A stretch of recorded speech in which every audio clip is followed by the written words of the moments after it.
Hyvää iltaa kaikille ja tervetuloa Kiinteistöliiton tämän vuoden viimeiseen webinaariin. Ja meidän webinaarin aiheena on tänään kuntoarviosta kunnossapitotarveselvitykseen. Eli ollaan siellä kiinteistön ylläpidon ihan perusteissa, siellä voi sanoa kaikista tärkeimpien asioiden tiimoilla tänään. Meillä on tosiaan se noin 3 varttia aikaa tässä käydä tätä mun esitystäni. Ja sen jälkeen vastailen kysymyksiin, jos niitä siinä tulee. Ajankäytöstä johtuen toki vähän pintapuolisesti pystytään näitä asioita käsittelemään, mutta jos sitten lisää kysymyksiä ilmenee, niin meidän tekninen neuvontahan on sitten palvelee puhelimitse maanantaista torstaihin.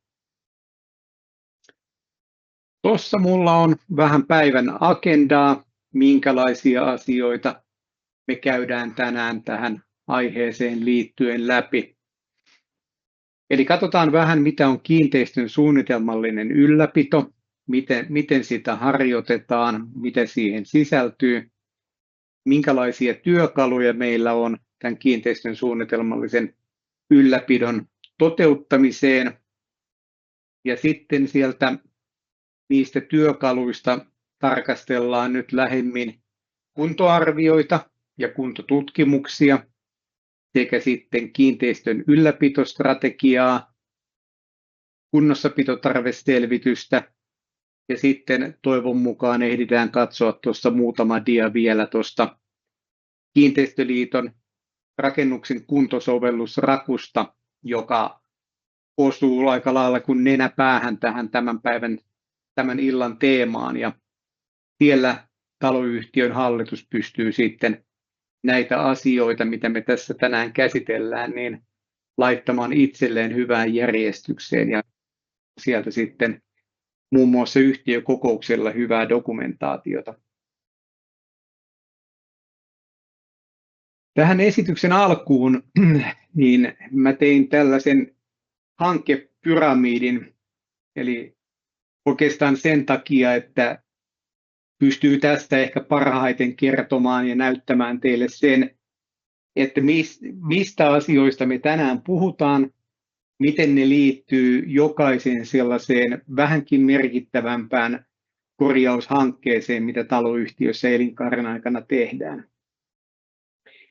Eli tämä pyramidi voisi nyt kuvastaa tosiaan, jos taloyhtiössä vaikka olisi se putkiremontti meneillään tai alkamassa, niin kaikki tuolta kuntoarviopohjalta lähtien pitäisi olla hoidettuna kuntoon, että sillä hankkeella on onnistumisen edellytykset. Tämä on vähän kuin, ketkä psykologiaa on opiskelleet, niin Maslowin pyramidi on varmastikin tuttu, niin olkoon tämä nyt sitten kiinteistön ylläpidon osalta vähän tällainen samanlainen pyramidi, mistä nähdään, mistä tämä kokonaisuus koostuu. Ja mitä se kiinteistön suunnitelmallinen ylläpito sitten on, niin sen voisi tiivistää vaikka tuolla tavalla, että se on pitkäjänteistä, ennakoivaa ja nimenomaan faktoihin perustuvaa kiinteistön ylläpitoa. Ja se mahdollistaa taloyhtiölle sen, että siellä taloyhtiössä pystytään tekemään oikea-aikaisesti niitä tarvittavia huolto- ja korjaustoimenpiteitä, mitä vääjäämättä jokaisessa taloyhtiössä jossain kohtaa sitä elinkaarta tulee eteen. Sitten kun me ollaan siellä tietoisia asioista, missä kunnossa mikäkin on, miten meidän talo on rakennettu, niin me pystytään eri rakenneosien ja teknisten järjestelmien elinkaari käyttämään sitten optimaalisesti. Ei mennä välttämättä kauhean paljon yli sinne riskin puolelle, mutta ei sitten myöskään tehdä liian raskaita remontteja liian aikaisin. Sitten kun me ollaan tietoisia siitä, mitä meillä siellä tulevaisuudessa vääjäämättä odottaa näiden teknisten tosiasioiden kanssa, niin me pystytään taloudellisesti varautumaan niihin tuleviin toimenpiteisiin. Kun me jaksotetaan huoltotoimenpiteet, korjaustoimenpiteet oikein, niin se maksurasite siellä taloyhtiöissä ei välttämättä sitten muodostu ihan täysin ylitsepääsemättömäksi, niin kuin se voisi tapahtua siinä vaiheessa, jos paljon remontteja kasautuu yhteen hetkeen ja me joudutaan tekemään sitten monenlaista työtä ja monenlaista urakkaa samanaikaisesti. Sitten asia, mistä tänä päivänä mediassa puhutaan aika paljonkin, eli se on tämä taloyhtiöiden rahoitusasia. Rahoituksen saaminen on muuttunut aika paljon tiukemmaksi rahoituslaitosten puolelta, ja kun me ollaan sitä kiinteistöä suunnitelmallisesti ylläpidetty, tehty oikea-aikaisia huoltotoimenpiteitä, oikea-aikaisia korjauksia, niin meille myöskin se ulkopuolisen rahoituksen tarve tulee ikään kuin pienemmissä paloissa. Ja kun mennään sinne pankin puheille pyytämään sitä rahoitusta, niin pankkikin näkee, että sitä kiinteistöä on hoidettu järjestelmällisesti ja siellä ei ole tarpeetonta korjausvelkaa, eli pankki helpommin mieltää taloyhtiön lainoituskelpoiseksi ja taloyhtiön vakuusarvo on riittävä sitten niihin rahoitustarpeisiin, mitä taloyhtiö remonttiin hakee. Ja ennen kaikkea sitten tuollaisella suunnitelmallisella ylläpidolla, niin me säilytetään sen kiinteistön arvo. Kaikki tiedetään, että meillä monella on se suurin omaisuuserä on se oma huoneisto, ne omat osakkeet siellä taloyhtiössä, niin siitä huolen pitäminen on kyllä taloudellisestikin hyvin tärkeää. Että täällä tosiaan, jos me verrataan vähän tuonne automaailmaan, niin ihan samalla tavalla voidaan kuvitella myös sitä, että jos me ollaan myymässä huoneistoa, niin se, että taloyhtiössä on ne remontit tehty, niin se nostaa sen huoneiston arvoa. Samalla tavalla kuin autoa myydessä aina muistetaan mainita se, että kaikki huoltokirjan mukaiset huolto- ja korjaustoimenpiteet on tehty, niin se taas nostaa puolestaan sitä auton arvoa. Meillä ei valitettavasti kiinteistöihin ole sellaista sen tyyppistä huoltokirjaa, mihin laitettaisiin sitten aina leimat, että nyt on tehty vesikattoremontti, nyt on tehty julkisivuremontti, märkätilat, että voisi myyntiesitteeseen laittaa myös sen huoltokirjakopion, mutta ehkä semmoinen jonakin päivänä sitten tulee. Sitten mainitsin tuolla niistä suunnitelmallisen ylläpidon työkaluista, niin tämä on aika semmoista simppeliä hommaa tämä suunnitelmallisen ylläpidon harjoittaminen, koska meillä on siihen todella hyvät työkalut. Ja siellä on tämmöiset 4 teesiä, neljä työkalua, mitä mä nyt haluan nostaa teille esiin ja niiden tärkeyttä korostaa. Eli niin kuin siinä mun pyramiidissa, niin siellä pohjalla oli se kuntoarvio, eli tämmöinen peruskuntoarvio, niin se on kaiken perusta. Sieltä me saadaan se riittävän tarkka tieto siitä, mitä siellä kiinteistössä tulevaisuudessa on huolto- ja korjaustarpeita edessä. Kuntoarviossa ei välttämättä nähdä ihan kaikkia asioita, ja sen takia kuntoarviota on syytä tarkentaa kuntotutkimuksilla, mitä monesti siellä kuntoarvioissa sitten suositellaankin tehtäväksi tietyille rakenneosille tai laitteille. Tyypillisesti niitä kuntotutkimuksia tehdään betonirakenteille, märkätiloille, putkistoille. Jos on jotakin kosteusvaurioepäilyä, niin toki siellä tämän tyyppisissä asioissa kuntotutkimuksia.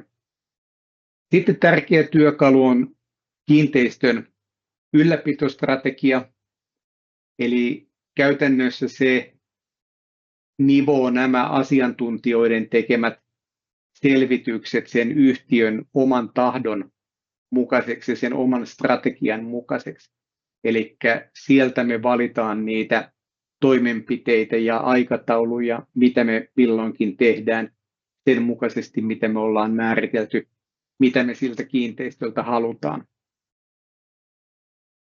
Sitten meillä on lakisääteinen kunnossapitotarveselvitys 5 vuodelle merkittävimmistä korjaus- ja huoltotoimenpiteistä. Ja se tosiaan on semmoinen vuosittain päivitettävä dokumentti ja yhtiökokoukselle vuosittain esiteltävä.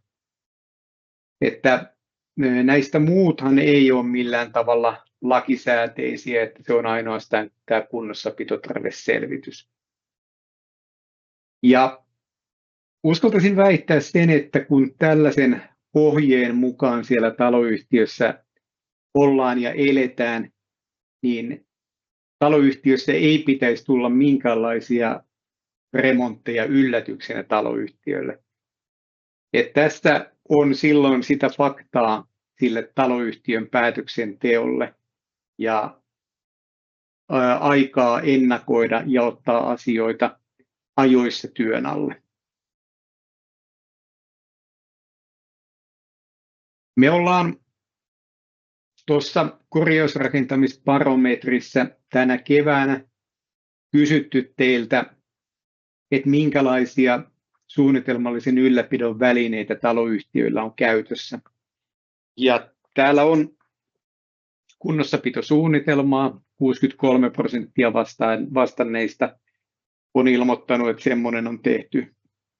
Tosiaan lakisääteinen kunnossapitotarveselvitys 48%, mikä on aika yllättävä vastaus, koska tosiaan se on lakisääteinen ja laki on sitten kuitenkin sama kautta maan, että siinä ei pitäisi maantieteellisiä poikkeamia kyllä olla.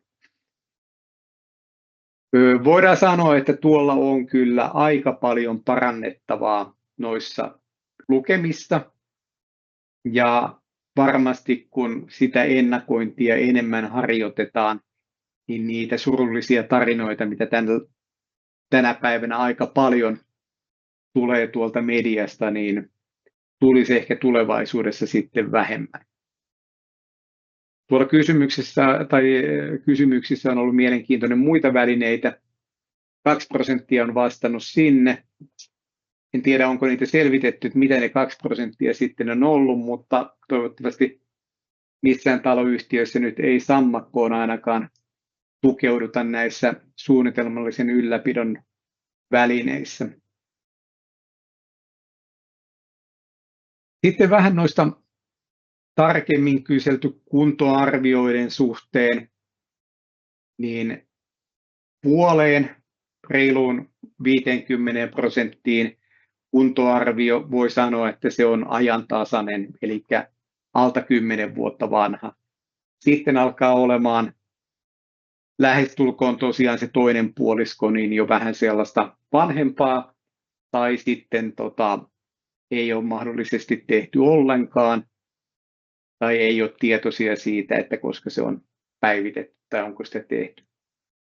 Kuntotutkimuspuolella prosentit on ehkä tai on pikkusen pienempiä, mutta suhteessa mä näkisin, että tuo kuntotutkimusten tilanne on ehkä pikkusen parempi kuin tuo kuntoarviotilanne. Mutta kun me taas jossakin vaiheessa näistä kunnossapidon välineistä kysellään, niin toivotaan, että prosentit olisi sitten pikkusen suurempia, että toivottavasti tämän iltainen webinaari nyt sitten pistää pikkusen näitä asioita pohtimaan.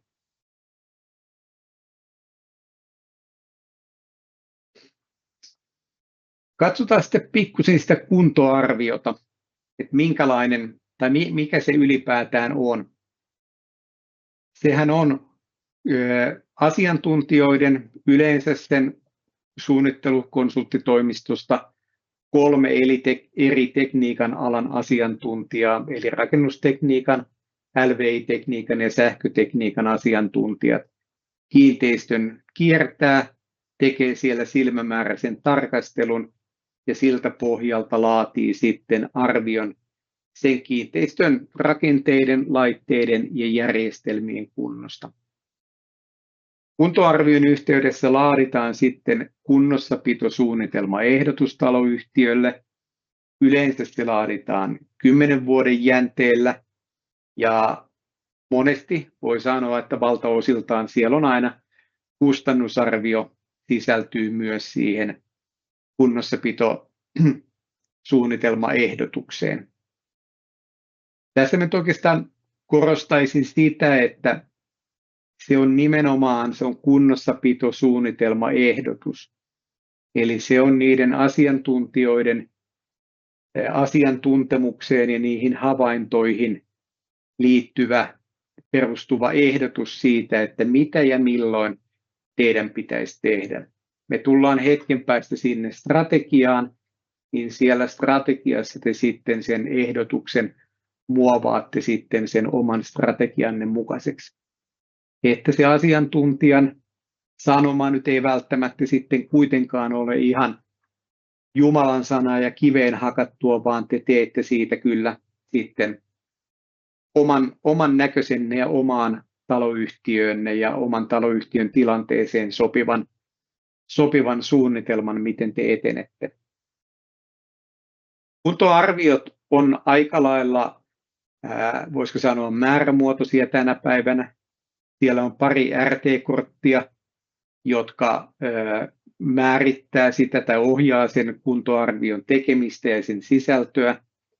Siellä on toinen kortti, mikä on tilaajalle, eli taloyhtiölle tuommoinen tilaajan ohje. Että jos siellä taloyhtiön joululahjalistalla on vielä tilaa, niin tuollaisen tietysti voisi vaikka taloyhtiön ostaa, jos kuntoarvio on ajankohtainen sitten teidän taloyhtiössä. Ja niin kuin monen kertaan nyt jo tänäkin iltana sanonut, ja tätä aina noissa koulutuksissa hoen, että se huolellisesti asiantuntijoiden laatima kuntoarvio, niin se on sen kiinteistön suunnitelmallisen ylläpidon perusta. Ja siinä puhutaan aina kustannuksista. Kuntoarvio tänä päivänä varmastikin maksaa semmoisen 1,5 tonnia per osa-alue, eli 4-5 tonnin kustannus.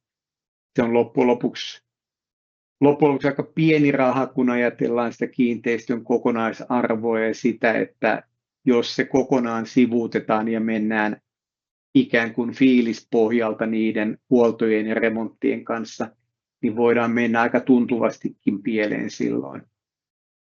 Vähän sama mentaliteetti toivoisin, kun jos me haetaan itsellemme lääkäripalveluita, tunnetaan itsemme vähän ehkä sairaaksi, niin kyllä me ennemmin haetaan se hyvä lääkäri kuin sitten se halpa lääkäri.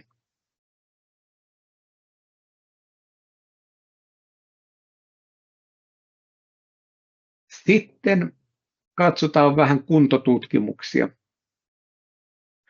Eli niin kuin sanoin, niin usein on perusteltua tarkentaa niitä kuntoarvion tuloksia kuntotutkimuksella. Kun se kuntoarvio perustuu pelkästään silmämääräiseen tarkasteluun, niin sitten kuntotutkimuksen yhteydessä mennään pintaa syvemmälle, eli käytetään tällaisia aineita rikkovia menetelmiä, otetaan näytekappaleita, tehdään rakenneavauksia ja tutkitaan sitten laboratoriossa niitä rakenteita tai materiaaleja, mitä ikinä nyt kuntotutkimus käsittääkään, niin sieltä saadaan sitten tarkempaa tietoa nyt esimerkiksi betonirakenteen kunnosta, mikä ei välttämättä silmämääräisesti päälle päin näy. Siinä on valokuvasta tuommoinen tyypillinen julkisivun kuntotutkimuksen kenttäpäivä. Nostokoriautolla ollaan siellä seinällä liikkeellä ja koputellaan ja mittaillaan ja otetaan näytteitä ja niistä sitten tutkitaan sen betonin koostumusta ja mahdollista vaurioitumista. Muita rakenneosia, mistä kuntotutkimuksia tyypillisimmin tehdään, niin on rapatut julkisivut. Ja siellähän meillä valitettavasti on nyt tulossa meidän rakennuskantaan yksi uusi murheenkryyni, eli nämä 2000-luvulla rakennetut talot, kerrostalot, jotka on niin sanotusti lämpörapattu. Ja niissä nyt valitettavan useasti on alettu toteamaan, että siellä on useammanlaistakin vaurioitumista syntymässä. Niin niitäkään ei näe päälle päin niitä rappauspinnan vaurioita, ennenkä ne on sitten jo niin pitkällä, että ne vaatii raskaita korjaustoimenpiteitä. Märkätilatutkimukset on hyvin olennaisia. Sitten kosteusvaurioituneiden rakenteiden tutkimukset ja putkistojen kuntoa on myös syytä alkaa selvittämään kuntotutkimuksin hyvissä ajoin ennen kuin se nyrkkivauriona tai nyrkkiarvona pidetty 50 vuoden ikä tulee täyteen. Et materiaaleissa on aina eroa, ja jos siellä 40 vuoden kieppeillä aletaan vaikka 5 vuoden välein tekemään putkistokuntotutkimuksia, niin ollaan taas aika hyvin kartalla siitä, että milloin se putkistosaneeraus sitten omassa yhtiössä on ajankohtainen. Että se 50 vuotta se saattaa jossain tapauksessa ylittyä huomattavastikin. Putket voi olla hyväkuntoisia, mutta sitten taas jossain tapauksissa saatetaan jäädä jopa sen alle 50 vuoden ikään.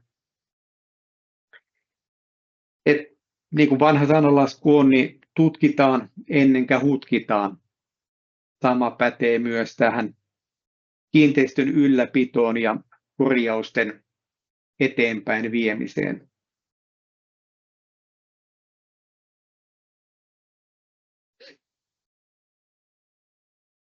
Sitten meillä on kiinteistön ylläpitostrategia. Tätä oli siellä korjausrakentamisbarometrissä, muistaakseni se oli 12% vastaajista, ketkä oli vastannut, että heidän taloyhtiöissään on tämmöinen ylläpitostrategia. Se on aika pieni lukema taloyhtiöistä, jos ajatellaan, vaikka verrataan ihan normaaliin osakeyhtiöön, niin kyllähän pikkusenkin merkittävämmän kokoisilla osakeyhtiöillä on strategia, tiekartta siitä, missä yhtiön halutaan olevan tulevaisuudessa, mihin se pyrkii. Ja tämmöinen ylläpitostrategian laatiminen, niin tämä putoaa kyllä sinne taloyhtiön hallituksen tontille. Eli olisi hyvä pohtia, että mitä se taloyhtiö on vaikka 100 vuoden iässä. Siinä oikealla on valokuva Helsingin Kalliosta, talosta, mikä taitaa kohta olla 100 vuotta. Ja siellä varmastikin strategiana on ollut, että kiinteistöstä pidetään huolta, koska hyvältä näyttää ainakin julkisivut tuossa sinistä taivasta vasten. Ja kun se visio, se ajatus siitä, että miten se taloyhtiö on 70, 80, 100 vuoden iässä, niin se strategia on se tiekartta, millä siihen vision mukaiseen tavoitetilaan sitten päästään. Ja se strategia tietysti ja visiokin, niin siellähän on pohjalla ne äsken läpikäytyjen asiantuntijaselvitysten tulokset ja johtopäätökset. Tilanne on tietysti toinen, jos me ollaan sellaisessa taloyhtiössä, joka on vaikka 10 vuotta sitten rakennettu ja voidaan olettaa, että siellä on kaikki vielä hyvin ja huoltotoimenpitein mennään 20 vuotta eteenpäin ja sitten aletaan vasta vähän isommin korjaamaan. Mutta sitten tietysti, jos taloyhtiöllä on jo 50 vuotta ikää ja siinä vaiheessa on tehty näitä selvityksiä, niin silloin tietysti voi olla niin, että se eletty elämä on saattanut sitten jo saattaa yhtiön mahdollisesti teknisesti sellaiseenkin kuntoon, että kaikki tulevat visiot ei sitten enää olekaan toteutuskelpoisia. Eli se kiinteistön ylläpitostrategia, niin niiden teknisten selvitysten tulosten perusteella, niin se voi olla rakennuksen laatutasoa korottava, laatutason, nytpä minulla onkin siellä kirjoitusvirhe, nykyisen laatutason säilyttävä tai sitten pahimmassa tapauksessa kiinteistön alasajava. Yleensähän se kiinteistön ylläpitostrategia on keskimmäistä vaihtoehtoa. Eli huolletaan, kunnostetaan sitä taloyhtiötä siten, että se säilyy siinä alkuperäisessä laatutasossa. Toki voi olla sellaista kombinaatiota näistä laatutasoa korottavasta ja säilyttävästä, että jos vaikka hissittömään taloon halutaan rakentaa hissi, niin sehän on selkeästi laatutasoa korottava toimenpide. Tänä päivänä energian hinnoilla niin käytännössä kaikki lämmitysjärjestelmiin, ulkovaippaan tehtävät toimenpiteet, niin varmastikin kannattaa katsoa siten, että ne on sitä alkuperäistä laatutasoa korottavia ja paremmin vastaa sitten tämän päivän määräyksiin ja vaatimustasoon kyseisten laitteiden ja rakenteiden osalta. Jos sitten taas todetaan, että kiinteistön korjausvelka onkin kasvanut niin suureksi, että se kiinteistön korjaaminen ei välttämättä enää ole taloudellisesti kannattavaa, taikka sitten se rahoituksen saaminen on mahdotonta, niin silloinhan tulee äkkiä valittavaksi se, että se strategia on se, että aletaan hallitusti ajamaan sitä kiinteistöä alas. Tehdään vain niitä pakollisia toimenpiteitä, mitä yhtiössä pitää tehdä, että se talo pysyy turvallisena asua. Ja mietitään sitten niitä vaihtoehtoja, onko se sitten osakekannan myyminen, mahdollisesti kiinteistön purkaminen ja tämän tyyppisiä asioita. Näitä on valitettavan paljon ollut nyt tosiaan mediassa näitä alasajotapauksiakin, että toivottavasti ne ei nyt valtavassa määrin ainakaan lisääntyisi.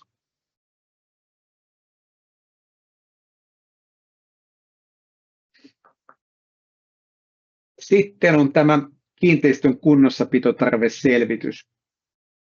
Niin nyt kun meillä on nämä asiantuntijaselvitykset, meillä on taloyhtiön hallituksen laatima strategia, niin siltä pohjalta meidän on sitten hyvä laatia se kunnossapitotarveselvitys sinne taloyhtiön yhtiökokoukseen, missä me nidotaan se tulevat 5 vuotta niiden korjausten ja huoltojen osalta, mitkä sitten merkittävimpiä on. Ja niin kuin tuolla jo edellä sanoin, niin nehän voi ne taloyhtiön kunnossapitotarveselvityksen aikataulut ja sisällötkin ja remonttien niputtamiset olla jotain muuta, mitä on sanottu siellä asiantuntijan selvityksessä, koska tosiaan te niitä asiakirjoja muokkaatte sitten sen teidän strategianne pohjalta. Ja kun te olette sinne kunnossapitotarveselvitykseen 5 vuodelle nostanut ne tulevat toimenpiteet, ja ne vuosittain siellä taloyhtiön yhtiökokouksille esitetään, niin silloin teillä on hyvä aika käynnistää niiden korjaustoimenpiteiden valmistelu, että asiat ei ryöpsähdä päälle sitten liian nopeasti. Ja kun te niitä remontteja laitatte sinne kunnossapitotarveselvitykseen ja ne yhtiökokouksessa esitellään, niin uskaltaisin väittää, että se myös yhtiön osakkaita jollain tavalla sitouttaa myös siihen, että niitä remontteja sieltä tulevaisuudessa tulee ja hankkeet sitten helpommin etenee siinä vaiheessa, kun on niitä isoja päätöksiä yhtiökokouksissa esillä.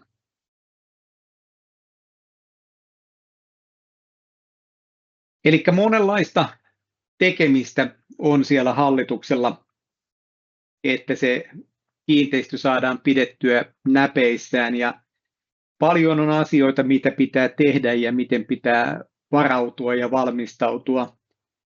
Ja Juhani Tamminen on jääkiekosta sanonut tällä tavalla jääkiekko-ottelusta, että 95% valmistautumisella saavutetaan 50% lopputulos.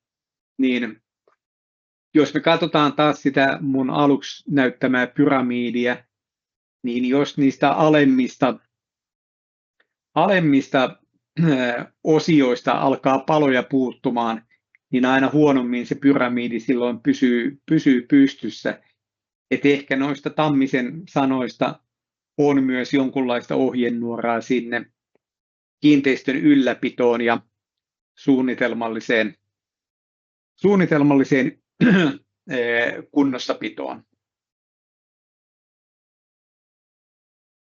Sitten tähän loppuun niin esitellään vielä yksi varsin hyvä työkalu taloyhtiöiden hallituksille, minkä Kiinteistöliitto on kehittänyt, eli tämmöinen rakennuksen kuntosovellus Raku. Ja tämä on jäsenille ihan täysin maksuton palvelu. Tämä on selainpohjainen sovellus, minkä avulla hallitus voi laatia muun muassa tämän kunnossapitotarveselvityksen, kunnossapitosuunnitelman sekä rahoitussuunnitelman niille tuleville toimenpiteille sinne 10 vuoteen. Ja te löydätte Rakun, tämähän menee vähän kuin jouluevankeliumista, mutta Raku ei ole seimessä makaamasta, vaan se on kiinteistöliitto.fi. Jäsensivuilta löytyy laskurit ja sovellukset kohdasta rakennuksen kuntosovellus Raku, ja sieltä kun te klikkaatte, niin sitten Raku käynnistyy, ja kun te olette omilla tunnuksillanne Rakuun kirjautunut, niin Raku myös sitten tuo sinne teidän kiinteistön perustiedot automaattisesti, kun te alatte sitä Rakua käyttämään. Katsotaan tuosta muutaman dian verran.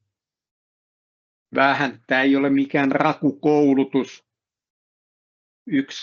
Muutamia Raku-koulutuksiakin on toki pidetty, mutta tosiaan tämä nyt vaan esittelee, kertoo tällaisen työkalun olemassaolon. Niin Rakuhan on, niin kuin valtaosa sovelluksista, se on niin hyvä, kuin miten hyvin sitä on käytetty ja sitä tietoa sinne sisään syötetty. Se ei ole valitettavasti mikään tekoälypohjainen. Siellä on tiettyjä rakennusten teknisiin käyttöikiin ja huoltoväleihin pohjautuvaa dataa sinne syötetty, mitä sovellus vertaa sitten, kun te syötätte niitä teidän kiinteistön tietoja sinne, mutta se ei tee kenestäkään rakennusalan asiantuntijaa, ja se soveltuu parhaiten käytettäväksi yhdessä näiden asiantuntijoiden laatimien kuntoarvioiden ja kuntotutkimusten tulosten ja toimenpidesuositusten kanssa. Eli kun te olette tämmöiset dokumentit asiantuntijoilla teettäneet, niin sitten niiden tietojen vieminen sinne Rakuun, niin sitten teillä alkaa olemaan siellä semmoista dataa, ja te saatte sieltä hyviä tulosteita, mitä te pystytte sitten siellä omassa taloyhtiössänne käyttämään.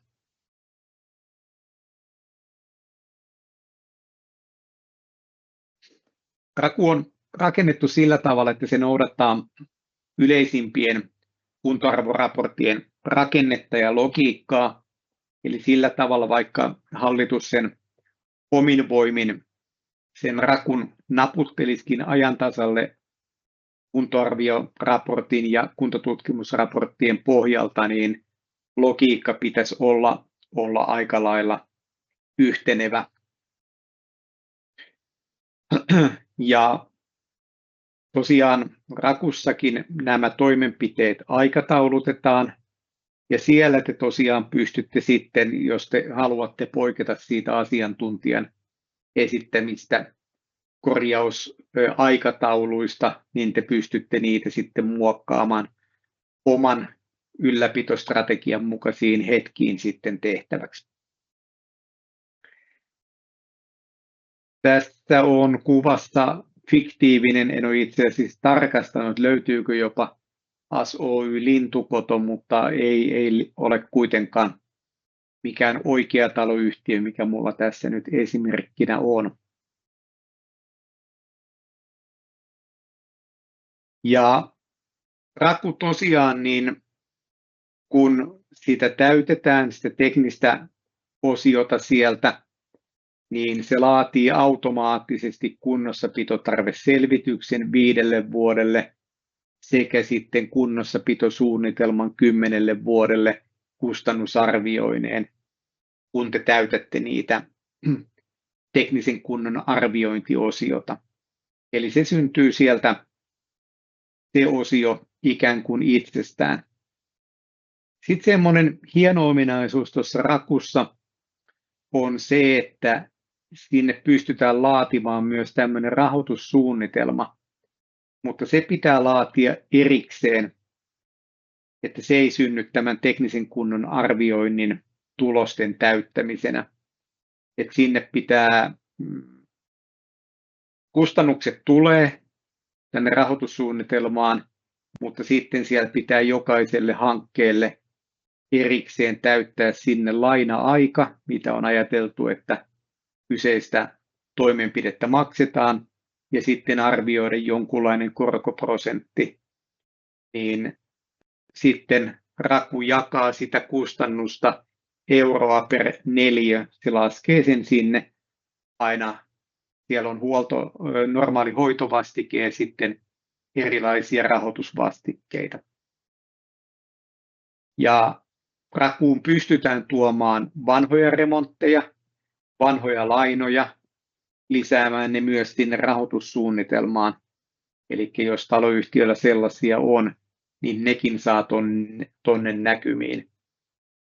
Ja se rahoitussuunnitelman sieltä tehtävä tuloste, PDF-muotoinen tuloste, niin se on aika hyvin kuvaava sitten sillä tavalla, että mihin kohtaan niitä kiinteistön kustannuksia sitten alkaa kohdistumaan ja mitä se tarkoittaa per asuinneliö, niin sielläkin sitten rakuun täytettyjä tietoja on aika helppo muokata ja sitten vaikka niitä remontteja uudestaan ajallisesti sinne sijoittaa.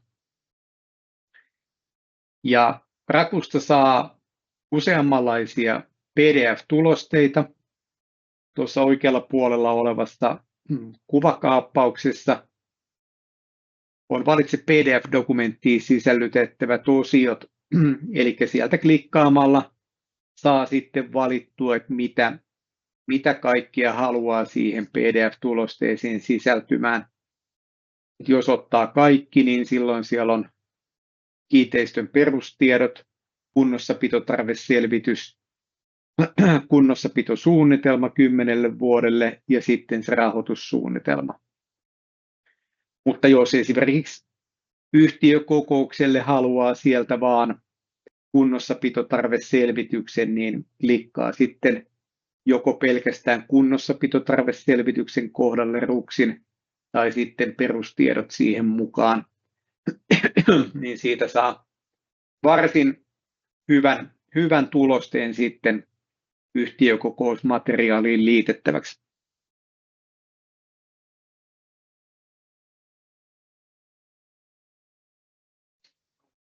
Sitten rakun käytöstä muutamia huomioita, niin insinöörinä olen tuohon laittanut, että Raku on varsin looginen käyttää.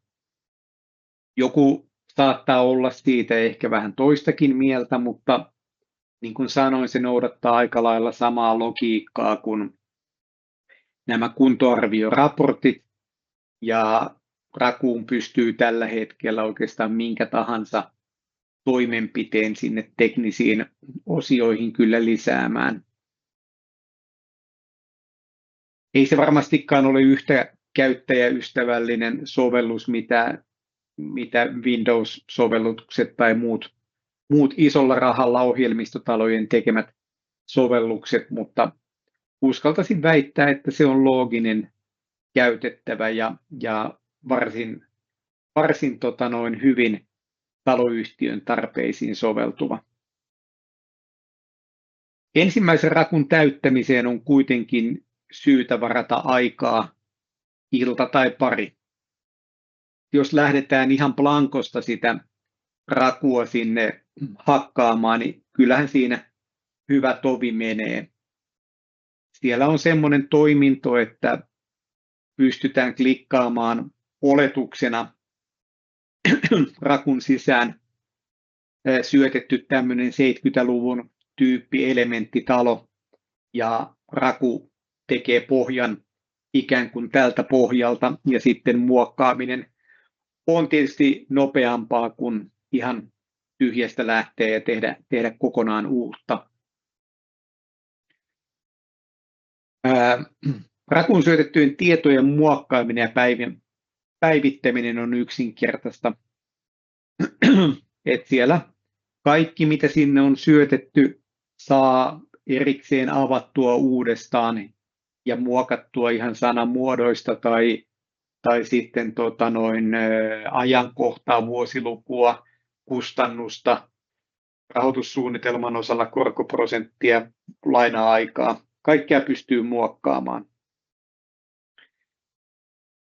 Siinä oikein puolimmaisessa valokuvassa toinen hallituksen jäsenistä on jo vähän nostamassa kättä pystyyn Rakun suhteen, mutta siellä ehkä toinen vähän datanohevampi hallituksen jäsen vielä Rakua hakkaa. Mutta kyllä mä sanon, että kaikki vaan rohkeasti testaamaan sitä Rakua. Siellä on ihan tosiaan hyvä työkalu velotuksetta käytössä. Tällä hetkellä meillä on noin vähän reilu 2000 Rakua sinne tehtynä. Ja nyt kun joulu on tulossa ja uusi vuosi alkaa kohta ja uutena vuotena tehdään aina uuden vuoden lupauksia, niin olisiko se semmoinen taloyhtiön uuden vuoden lupaus, että kevään 2025 yhtiökokoukseen Raku täytetään sillä tavalla, että sieltä saadaan sitten tulostettua se kunnossapitotarveselvitys yhtiökokoukselle. Siellä vaan rohkeasti härkää sarvista kiinni ja muistaa vaan tallentaa aina säännöllisesti, niin mikään siellä ei huku ja oikeastaan mitään peruuttamatonta siellä ei voi tehdä. Semmoinen, minkä itse asiassa unohdin tähän esitykseeni laittaa, niin Rakussa on myös semmoinen ominaisuus, että sinne voi tallentaa tiedostoja. Että jos teillä on niitä kuntoarvioita ja kuntotutkimuksia tehty, niin te voitte vaikka sellaisia dokumentteja sinne sitten tallentaa, että ne on siellä Raku käynnistettäessä sitten aina sieltä käytettävissä. Mutta tässä oli mun tämän illan luentoni tästä aiheesta ja kiitoksia teille, että jaksoitte vielä tässä joulukiireissä niin tulla kuuntelemaan tätä aihetta ja toivottavasti herätti jotakin ajatuksia kiinteistön suunnitelmallisen ylläpidon tärkeydestä ja pannaan ne ajatukset muhimaan tuossa joulunpyhille ja lähdetään sitten ensi vuonna niitä toteuttamaan. Anteeksi, jos siellä jossakin kohtaa luentoa tuntui vähän pistoa rinnassa, että jotkut asiat on huonolla hoidolla, niin ensi vuonna on aika niitä korjata.